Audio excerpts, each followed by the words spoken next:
Thor, Loki, Freya, Sig, Baldur, Fenrir, Hel, Sleipnir, Jormungand, Skrymir, Thrym, Utgardaloki, Hunin, Mugen, Garm, Thialfi, Idun, Hymir, Frey, and of course Odin. All that and more, all those characters and more could be found here in Neil Gaiman's new book of Norse mythology. Now, excuse me, I have a couple of books already of just Norse tales themselves. Nordic Gods and Heroes by Padraic Colum, and this one, which I have yet to read, Tales of Norse Mythology by E. Carey. And so, you have all these books out there in Norse mythology. Why this one should I make a recommendation? Especially if you already got books that tell the tales, and more so. After all, Neil Gaiman, while much as he wishes, doesn't cover all the stories of Norse mythology. And this one he does specifically of the Norse gods themselves and their adventures, whereas other books could talk about the mortal heroes of the time. But here's the thing. Sure, yeah, you can hear the same story, but when it comes, as an uncle of mine told me, once you read a genre for a long amount of time, you've read about all the types of stories there is. At this point, it's about execution, and Neil Gaiman, as always, executes this very well. For those of you who are familiar with Neil Gaiman's work, Neil Gaiman has always been, when he writes his fantasies and such like that, he's always has that wonderful feel of taking all the Norse taking all the mythologies he's ever read and able to incorporate it into modern contemporary fantasy while still maintaining that great feeling you get from reading mythology.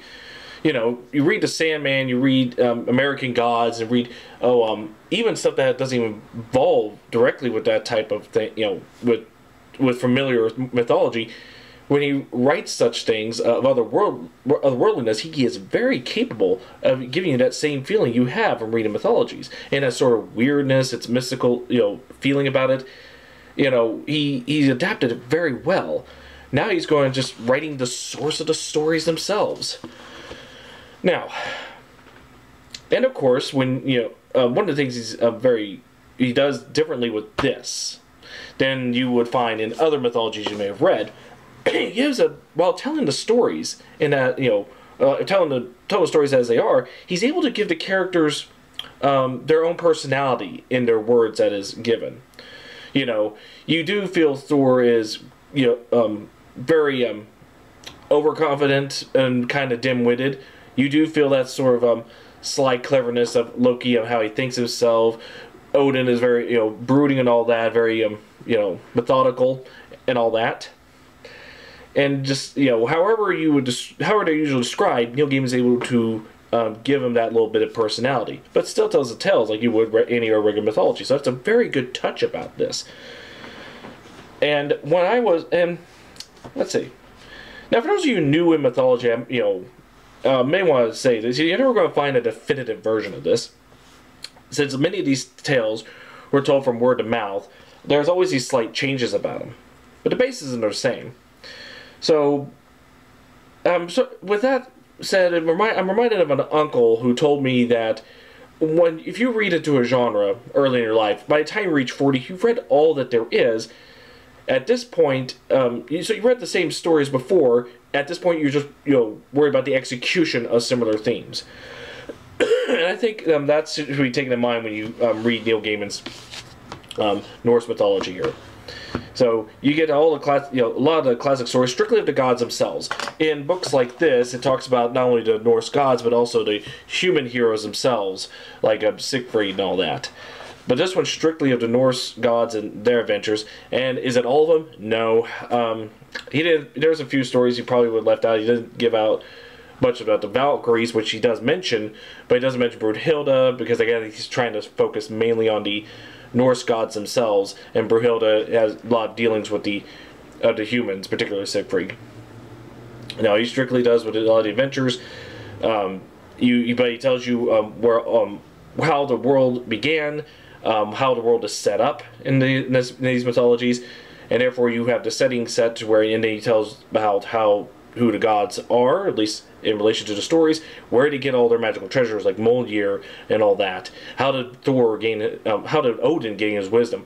What keeps the gods immortal? Believe it or not, the Norse gods were capable of dying, and but they had a little secret due to one of their one of the inhabitants of Asgard, Vanir, who gives them golden apples. When they feel old and weak, she gives them and they become young again. But they don't have them, they'll die.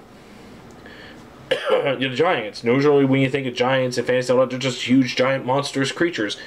Now, the giants were a race of, yes, they were known for being big, but they also had very powerful magics, as many of the gods will find out, especially Thor, But as he was put to the test of his strength, and he was, brought about by giant's magic, how he was deceived.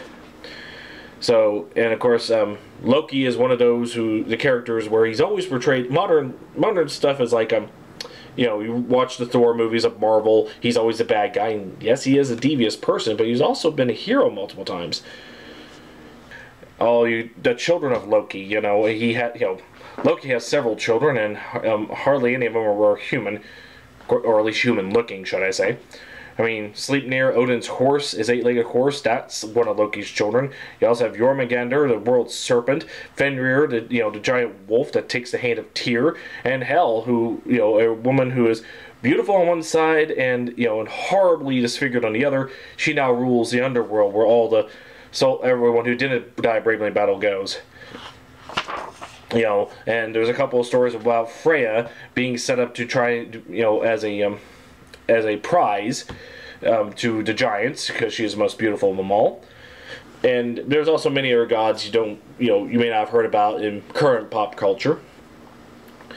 Not to mention you have the Asgards, which is who you think of the high Norse gods, but you also have mentions of Vanir, who's another race of gods, who they could have been in real life two different tribes that just formed an alliance of each other. And of course, when the Vanir and the Asgards finally quit their fighting and gained alliance, many members of the Vanir joined the Asgardians and not Asgardians, that's I think a Marvel term, but to join the people of Asgard, and vice versa. And of course, many of the inhabitants of Asgard are giants or giant descent, aka Loki, for example. So you read about all that. So if it's your first time reading Norse mythology, this is a very good read, but it shouldn't be your only read. You should always pick up multiple volumes and get the styles and flavors that they present. But definitely, if you're a Neil Gaiman fan, if you love mythology in general, this is a 2-in-1 package you just need to get. All right. Thank you all for watching. Have a nice day.